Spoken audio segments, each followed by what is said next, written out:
and welcome to another episode of the Odd Lots podcast. I'm Joe Weisenthal. And I'm Tracy Alloway. Tracy, do you remember the episode we did with Chase Emerson? I do, about land development in Arizona. Right. So we were talking to a land broker, someone who helped facilitate the sale of sort of unused or agricultural land to homeowners or to sort of home builders. Mm-hmm. But there's been a lot of talk, and we touched on it a bit in that episode, about like the sustainability of water usage in Arizona. Yes. In fact, there was a pretty big headline that came out quite recently saying that Arizona was going to halt new home approvals in parts of Phoenix because of concerns over water availability. Right. And so there's this question about like, okay, Arizona is like this boom state, right? Tons of population growth, tons of land, people moving there. It's been booming for years.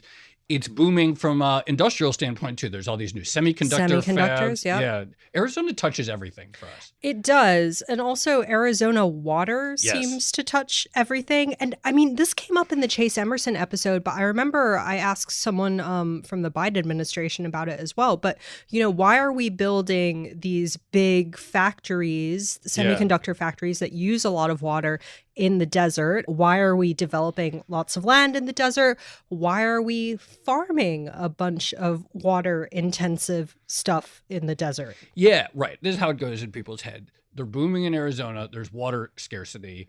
And then they discover that Arizona, despite being the desert, 75% of the water used in Arizona is agriculture. And they go, what?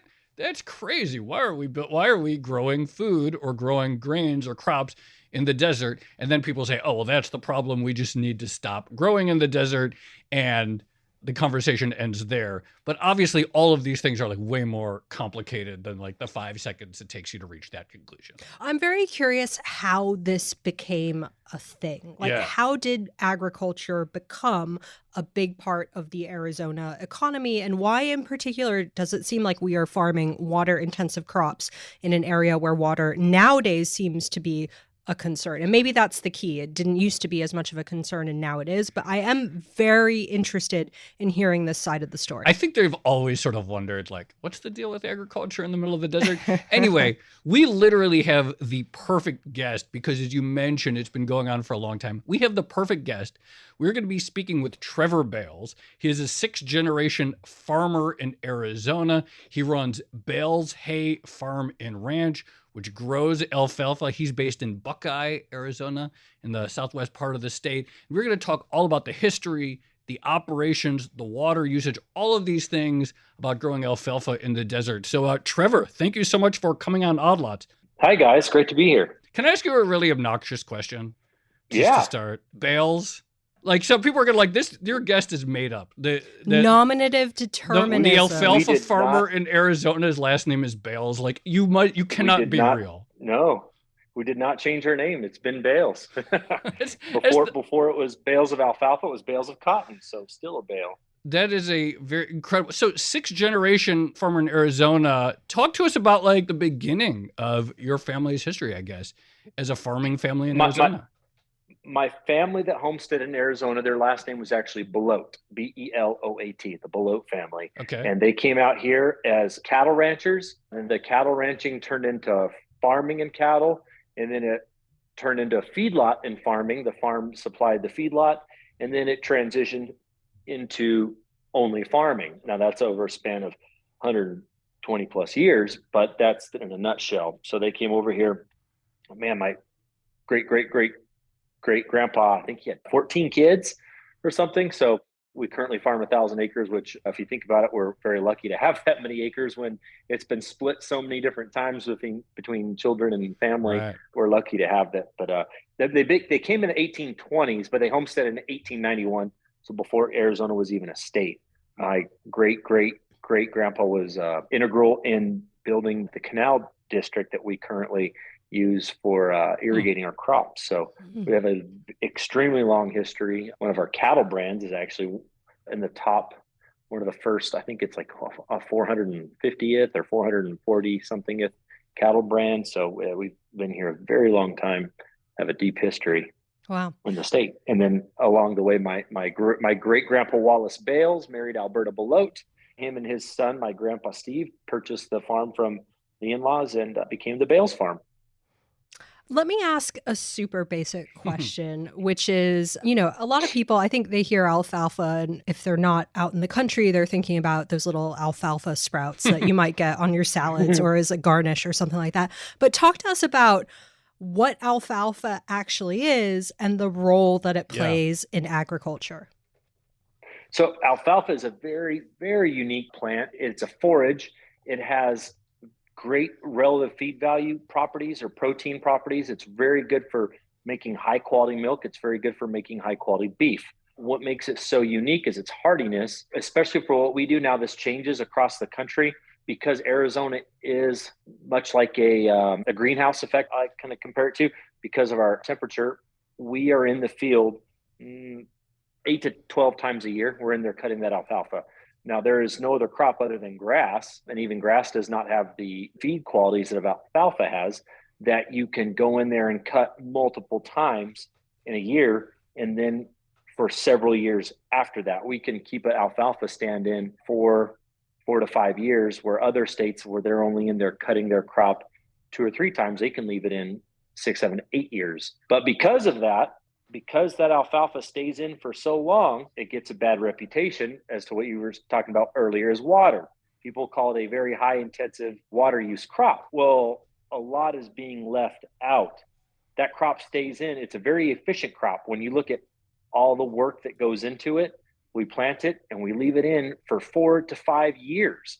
So it is producing great feed quality for cattle, horses, milk cows, beef cows for 5 years. No other crop can do that. Corn, you plant it once, it takes a massive amount of water, and then you harvest it at once. That's So it. Silage. It's basically a perennial, right? Like it keeps coming back.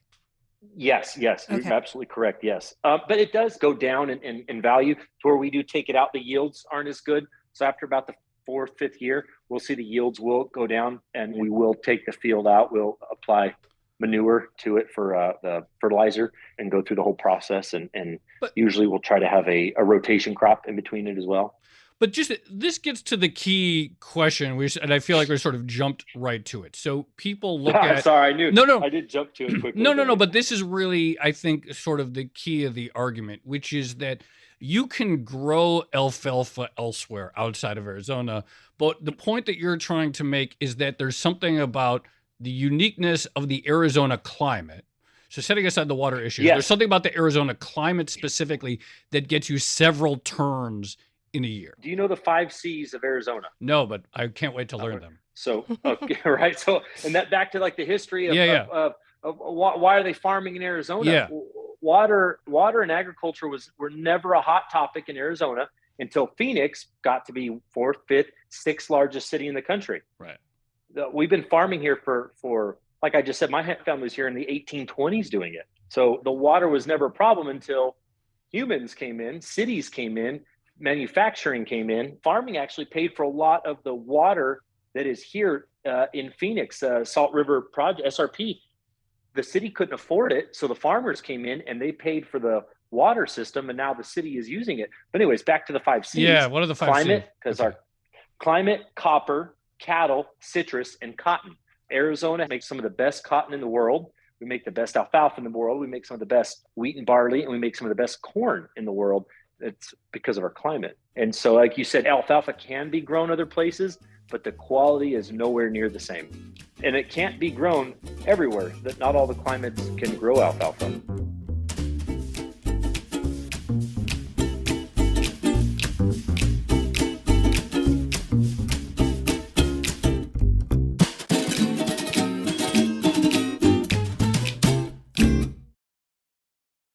So one thing I read, and again, I'm not a farmer, so I'm just trying to read various things on this topic, but one thing I read was that farmers in Arizona like alfalfa because it's reliable and because it grows well in that environment, provided there's enough water around. Is that the right way of thinking about it? Yeah, but that's any crop, right? We're just like the industry.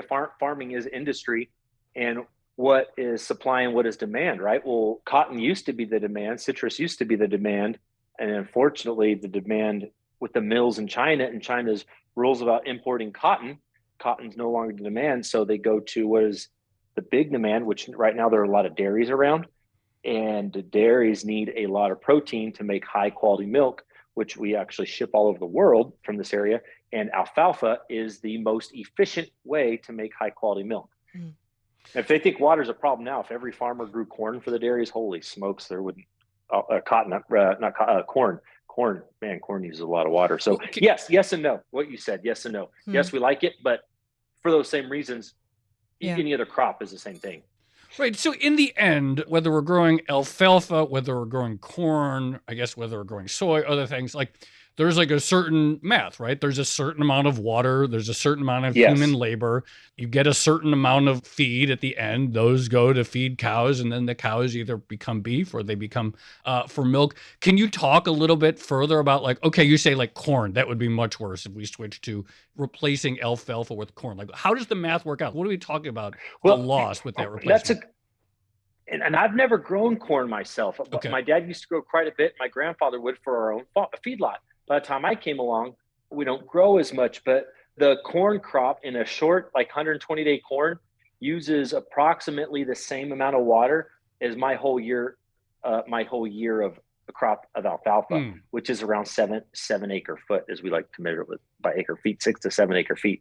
But now where I don't know, because you would have to get a nutritionist, is in that same acre of ground of soil, that one harvest of corn, what energy does it produce versus alfalfa? And that I don't know that part. I'm just not in the dairy market at all. I'm not in the cattle market. It gets a little. Let me ask you another question. Let me ask you another question then that's sort of related. So you say like Arizona alfalfa is better than alfalfa elsewhere. Talk us through that a little bit more. What is better about growing it in Arizona versus other parts of this country? Because it is grown elsewhere in this country. So is it the quality of the product, or is it the yields or the amount of turns that you can get in a year from the same amount of land? And then you have to talk us through the differences. It's most of the quality. So a lot of other states. So we average about 9 tons per acre for the year. Depending on the soil type, we can get 9 to 10 tons per year. Now, but that's with 10 to 12 cuttings. A lot of other states, they can get 7 to 8 tons per year, but that's on half the cuttings. And so each cutting is making a massive amount of hay each time. Well, the bigger the stand gets, the lower the quality gets. It gets real big. It gets real kind of tough. The stems get real big. And with that size, what's extremely important about alfalfa for a few reasons. One, if you bale it with too much moisture, it will start to mold. It'll go bad. It can also, I don't know if you've ever heard of a hay fire, but if it has too much moisture and all the pressure in that baler, when they're packing the bale and you store it, creates heat from the moisture inside and the whatever's inside the bale, and it'll catch on fire. So the dry down process, the curing process is extremely important. In a lot of the country, they don't have the climate we have, so they're fighting a lot more weather than we fight. And so the fact that we're able to get it dried down and to cure, and then also not have these massive 2 or 3 ton cuttings. Like when you cut alfalfa that's 2 tons or more, it's so big and thick and it's hard to get it to cure out. Well, we go in there every 30 days or less, 25 to 30 days. We cut it. It's nice. It's small and it's thinned out. And it dries and it cures very pretty, and it keeps a lot of color, and it keeps the leaf. The leaf is the important part of that plant. That's where all the nutrition is. And a lot of these other places have to flip it 2 or 3 times. Oh, it's not dried enough. Let's flip it over. You just got to get the bottom to dry out, because when you cut it, it's laying there on the ground. Well, the part that's up against the ground or the alfalfa stand, it's not seeing the sun ever. It's down there underneath this super thick alfalfa. So then they flip it over. All right, now you dried out that side. Well, darn it. And then a rainstorm came. We got to flip it back over again because now that side's wet. And so they just don't produce the quality that we produce, or the tonnage too. And with the rest of the country, a lot of the country does rely on, we call it dry land farming, where they do rely on rain. When there's a drought across the country, Arizona fills that gap. And when there's too much rain, like there's been years where Idaho or Texas, and Texas is a huge hay market. They have so much rain, they cannot get in their fields and they cannot harvest it. So guess what? It's almost the same problem as having the drought, right? You don't get anything out of your fields. And so Arizona fills in that gap. So I take the point about, it's easier to cure given the drier weather and, maybe it's producing more higher quality alfalfa. But how much does the quality actually matter? Because doesn't most of this go to cows for feed? Like, do the cows care about the color of the alfalfa hay that they're eating? My specific market is the horse market. Okay. So people with horses that have anywhere from, we've fed horses that have been in the Kentucky Derby.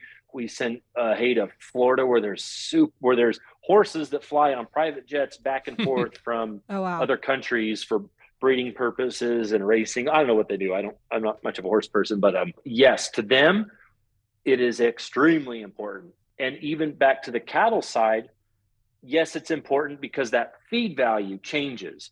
And that feed value is extremely important. The older the hay gets, the lower the feed value goes down. And that feed value is in direct connection to the quality of milk that the cow produces. Got it. So visual quality for horse people is extremely important.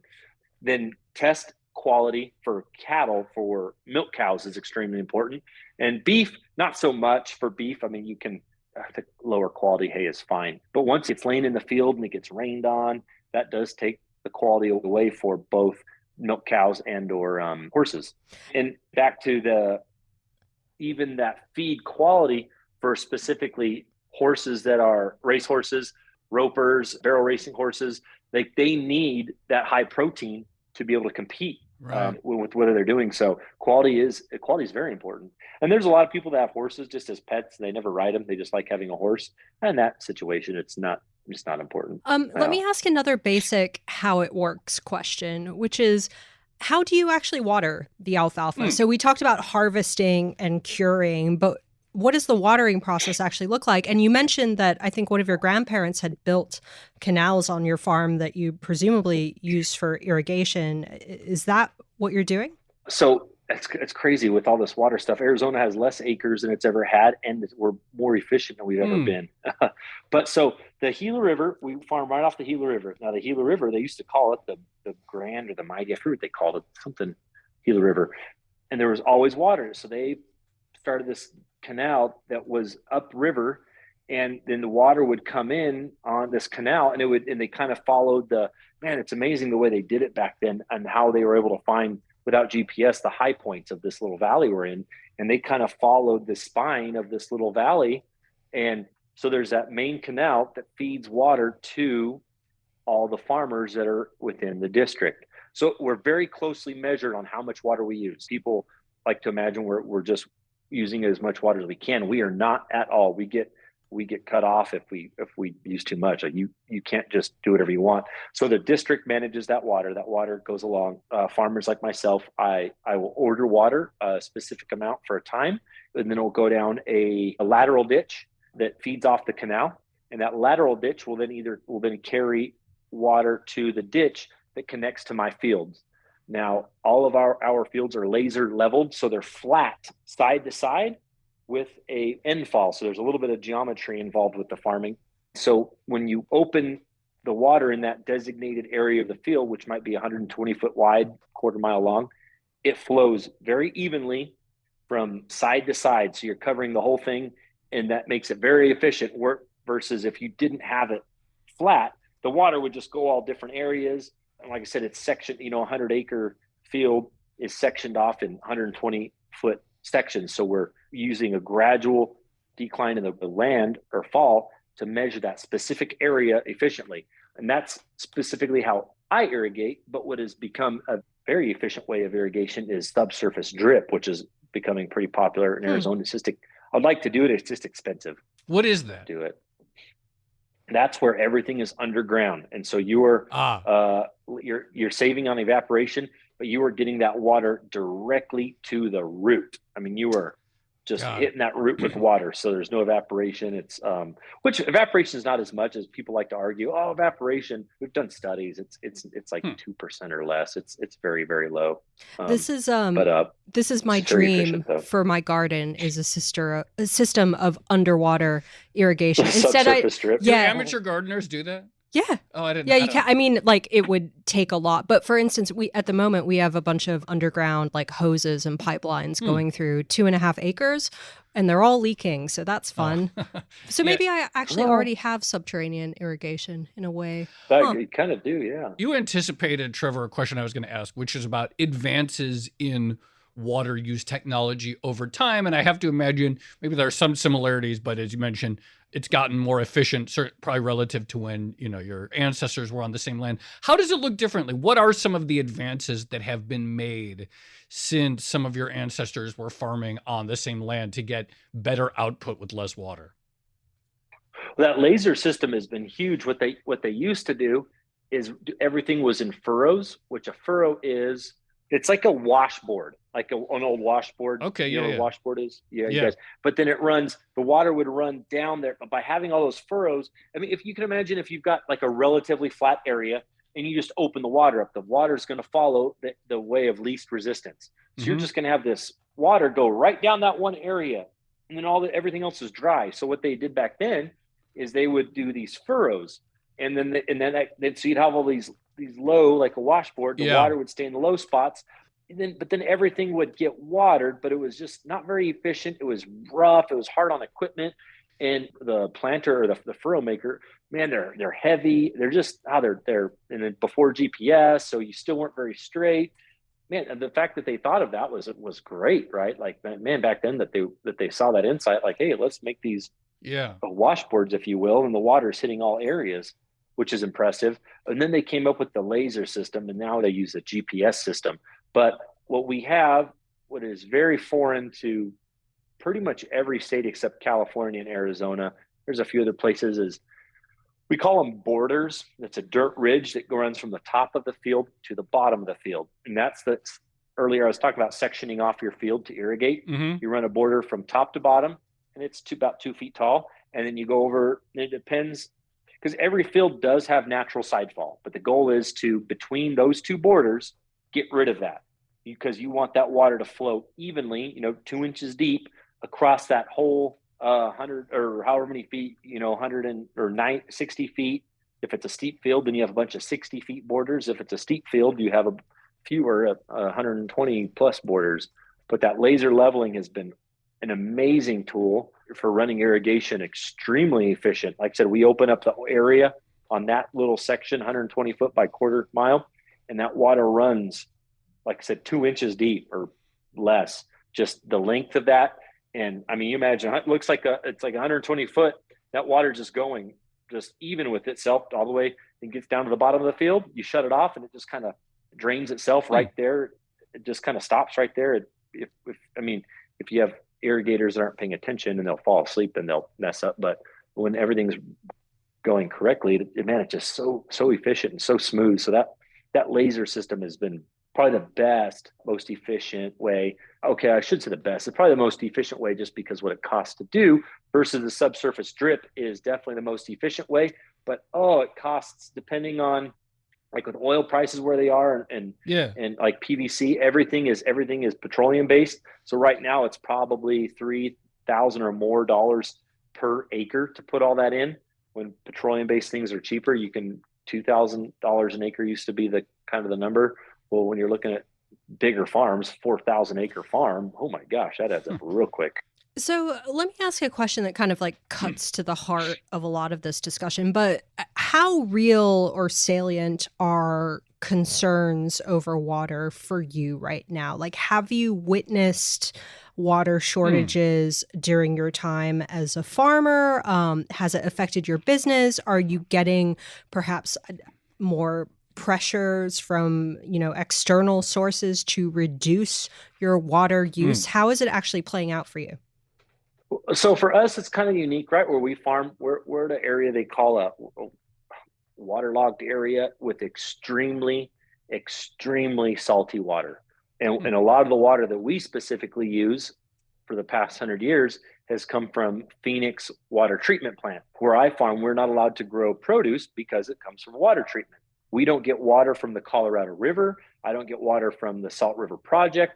Our water comes from eastern Arizona as the rains come down, and it trickles down the Salt River, and it comes into the Gila River, and it keeps our aquifer very full of water, rather. But our water is so salty, and then taking the water from paying the city for their water back before Phoenix was a big city. They loved that we took their water. And so we've never really had right where I farm specifically anyways, we've never had a fear of losing our water until with technology, the water treatment plants have gotten really good at cleaning water.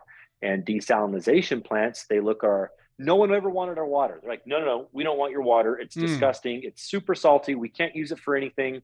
Like, we're glad you guys are actually using it, because if you weren't, this place would be almost like a swamp down here. Like, there are areas if you can drive where the ground is always slightly muddy. And that's because that water's like 3 or 4 feet underground. It's just right down there. And so they love that we're farming it, pumping it out of the ground and using it, because they don't want to deal with the swamp, I guess. I mean, not a literal swamp, but what's also changed a lot. Years ago, they brought in a tree called a salt cedar tree. And I think it's from Africa or the Middle East. I don't remember where it's from, but it's not native to Arizona. And this tree uses a lot of water, and it has overgrown the Gila River, the river I just told you I farmed on, and it uses a lot of water. And since that tree has been brought in and it's infested the river and even the desert, the water doesn't flow down the Gila River very much anymore. It rarely does it. Senator Sina Kerr, she's been pushing, and other people have been pushing, let's clean out this non-native invasive tree that uses a lot of water. But animal rights are like, oh, there's owls and stuff living in there, and the butterflies or something. So, big picture, okay, maybe your farm specifically is in a position where it's not, for historically, a lot of the water that you used, no one else wanted it. Do you feel like at some point, like for your industry, and I'm sure you talk to other farmers, like this is coming to a head, like, okay, there is this much water that can be used for agriculture, there's household demand, there's industrial demand, like, is someone going to have to give here? Yes, somewhere it is going to have to get. I guess I didn't finish my other thought of your question. With desalinization plants, people are now looking at our water thinking, there's a bunch of water right there that these farmers have that we can have. And now that the city is good at cleaning the water, they're looking at it thinking, oh, maybe we'll just go buy this water from the farmers once their 100-year deal ends with the city. So that is a fear of ours, yes. And so then, yes, to your point, we do realize that there's something's going to have to give. And there used to be good laws in place about where you could build, because it is a desert. The idea back, and you'd have to go back and look at the history and judgments and stuff, but they said you had to build where you could have water. Well, then it got real fishy, because the thought was, as home builders and manufacturing bought property from farmers, that water would then go from a farmer to a house. So you just traded from one industry to another. Well, then the water laws up in, over my pay grade in the city started, oh, well, technically we could send water up to this real pretty area over here where in the mountains where they want to build some houses. Then all of a sudden water gets sent another way. Oh, there's a freeway up here. It sure would be nice to have buildings and stuff next to the freeway. Well, so then they started buying property in the desert and building in the desert, and it kind of skipped around the farm ground. And then now everyone's wondering, like, oh, now we're low on water. Well, 80 years ago, when they kind of looked ahead to the future, they said, well, if we trade farm ground for housing and development, the water just traded hands. Well, then I said, I don't know, it happened before my time, but some water rules were changed. And that's where it gets pretty fishy. And that, to me, that's the real story, who changed these water rules. I mean, like I said, the farmers didn't change a rule. We've been here farming for over 100. We're farming less acres than ever. But so there were some things that kind of changed. And that'd be interesting to get the full story on that.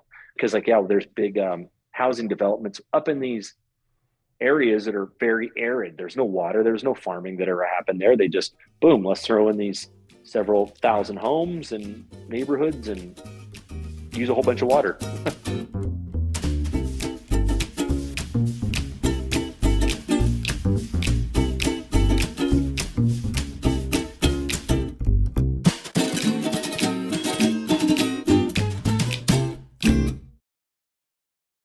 So let me ask you maybe a tough question, but is there anything that would make you reconsider or maybe rethink growing alfalfa? Like, what would be the conditions under which that is no longer either desirable or profitable for you? Oh, it's just like any other industry, right? I mean, a car manufacturer, what would make them want to stop manufacturing cars? It's all market based. As long as we have water and soil, I can grow whatever the market is asking. I don't grow alfalfa because that's what I want to grow. That's what the market asks for. Yeah, it makes sense. Let me ask you. I mean, it's all based on paying my bills. What pays my bills? And right now, it's alfalfa. If cotton came back and cotton was back to being king, they used to say cotton is king. All of a sudden, cotton was what the mills wanted and what the markets were calling for. Man, would grow cotton. I just realized your road is on Belote Road, so that's the family. That's the family name. Yes. Have any home builders, because when we talked about Arizona land, they're talking about, well, a lot of what is, where home builders build was formerly agricultural land. Is your area an area in which at some point are home builders potentially trying to bid on your land? Or is there ever a point where the economics in your area could be such that a home builder would find more value from it and writing you a big check than growing alfalfa? Yeah, right now we're about 10 miles from the freeway. And so that's what kind of keeps that from happening. But there's a bunch of plans of a reliever freeway coming through our area. And I mean, it's all about transportation, right? Anywhere, it's generally relates directly to transportation. And when you're far away from a freeway or whatever, something that's around you, it's all related to that. That's why all of the growth has happened around the freeway. Interstate 10, I-17, or I say 202 over here. It's all based around the 101, the freeways. And we're about 8 to 10 miles off the freeway. So if we were right on the freeway, they'd be knocking on the door, but it's all based on transportation. So I just have one last question, and I guess it's sort of open-ended, but we started this talking about all these debates that happen about water use in Arizona. What's sort of like the one thing that you think people are missing, big picture, when they discuss this? And like, what's sort of like the one thing you would like more people to understand about the distribution of water in Arizona? I guess I said it earlier, water was never an issue until the city got as big as it was. And we're farming in the state less acres than we've ever farmed. We're using less water than we've ever used, and we're more efficient than we've ever been. And so as the city gets bigger, now water is an issue. As you guys talked about earlier, why they're building these chip manufacturing plants in Arizona. Why don't they build them somewhere? They don't have to build them here. We farm here.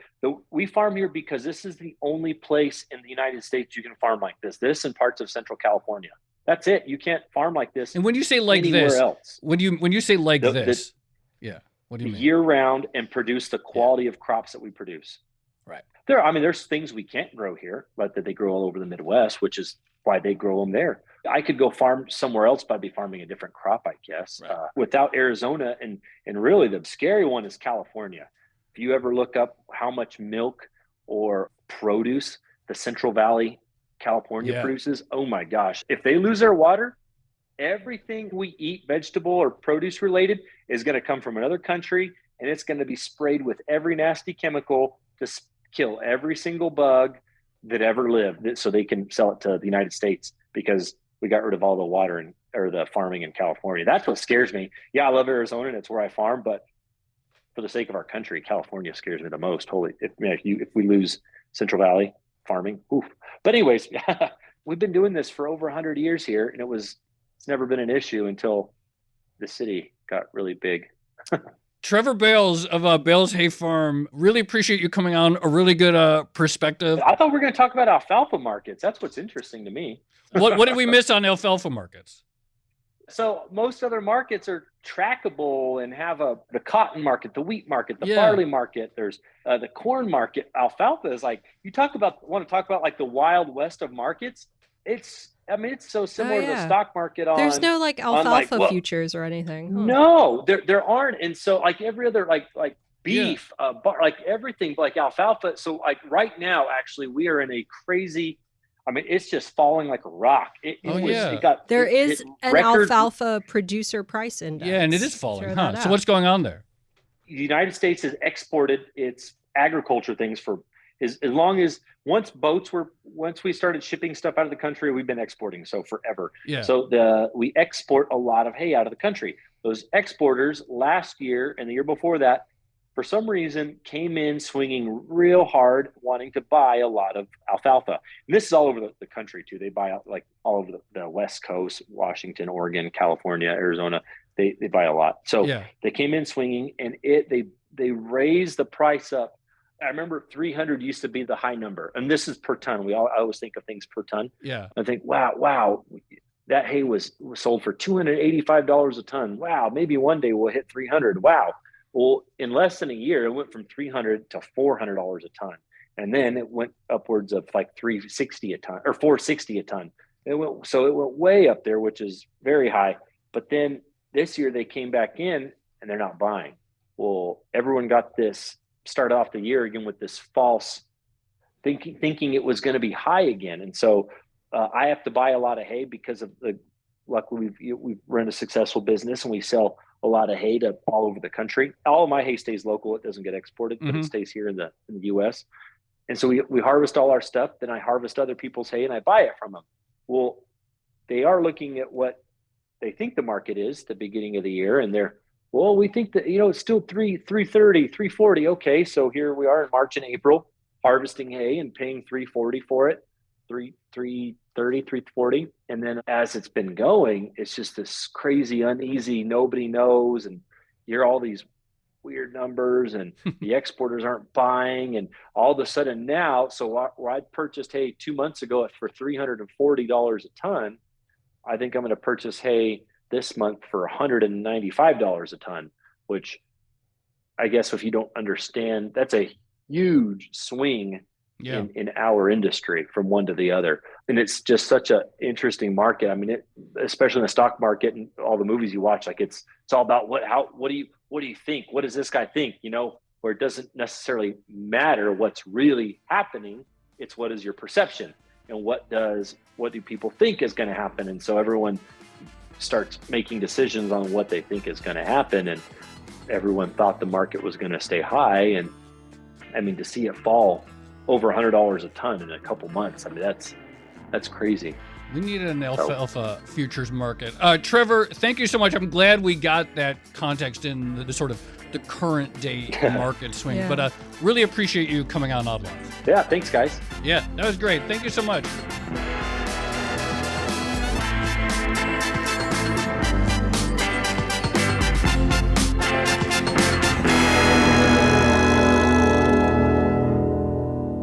Tracy, I really like that conversation. There was a lot in there, but just to start, I like hearing about like the technological advantages in irrigation and farming, and like now how they use lasers to make sure it's like perfectly flat and stuff like that. Oh God, my husband got one of those to like measure hanging pictures on the walls and like terrace slopes and things like that, and he will not stop using it because it looks very cool. Measuring the flatness of things. A couple things stood out for me. So number one, I think people hear, why are we farming alfalfa in the desert? It makes no sense. But Trevor's point about how it's actually easier to cure the alfalfa hay, that makes a lot of sense to me. It doesn't necessarily mean it's efficient from a water perspective, but you could see why that would be beneficial if you're making these giant rolls of dried grass, essentially. And then the other thing that struck me was, this idea that a lot of the alfalfa is going to fancy horses. Yeah. It does seem like horses kind of escape a lot of climate change contribution scrutiny, right? Everyone always talks about cows, but not the horses. Someone is going to, some horse person out there is going to get really angry. We're going to have to do a follow-up. That's fine. I think horses are an easier target. I don't think there's many of them. I don't think there is many of them. I don't think there. No offense to Trevor. I don't think that end market is as crucial. But you know what I think was interesting, and a point that he made that sort of like helped things click. Whereas you point out, like in some places you'll get drought. In some places sometimes you'll get flooding. Right. And so one thing that's nice about the desert. It's consistent. It's consistent. It's predictable, right? And so it's like, okay, there are obviously drawbacks, such as the fact that there is the water is ambiguous, but you know what you're going to get. And so once you start from that standpoint, you can get on every other metric, Arizona is very efficient for these crops. Totally. And that was a perspective that we hadn't really heard before. But again, it's one of those things okay, it made sense for a long time, but as the cities develop, to Trevor's point, as we build these semiconductor factories, it does feel like tough decisions might need to be made. But on the other hand, maybe the answer is to keep Arizona an agricultural powerhouse and not continue to spread Phoenix as far as the eye can see. We sort of everyone's moving to Phoenix, therefore we need less agriculture. But it is good to get the perspective of the people in the agriculture and say, yeah, but why does Phoenix need to just keep growing in all directions? Or move the fabs elsewhere. Yeah. All right. Shall we leave it there? Let's leave it there. This has been another episode of the Odd Lots podcast. I'm Tracy Alloway. You can follow me on Twitter at Tracy Alloway. And I'm Joe Weisenthal. You can follow me on Twitter at The Stalwart. Check out the Instagram of our guest, Trevor Bales. Check out at Bales Hay on Instagram, where he makes lots of interesting videos about alfalfa farming in Arizona. Follow our producers, Carmen Rodriguez at Carmen Armin and Dashiell Bennett at Dashbot. And check out all of our podcasts at Bloomberg under the handle @podcasts. And for more Odd Lots content, go to bloomberg.com/oddlots, where we have transcripts, a blog, and a newsletter that comes out every Friday. And check out our Discord, where you can chat 24/7 with fellow listeners about all this stuff. There's even a water channel in there, where I'm sure we're going to be talking about this episode. Go to discord.gg/oddlots. Thanks for listening.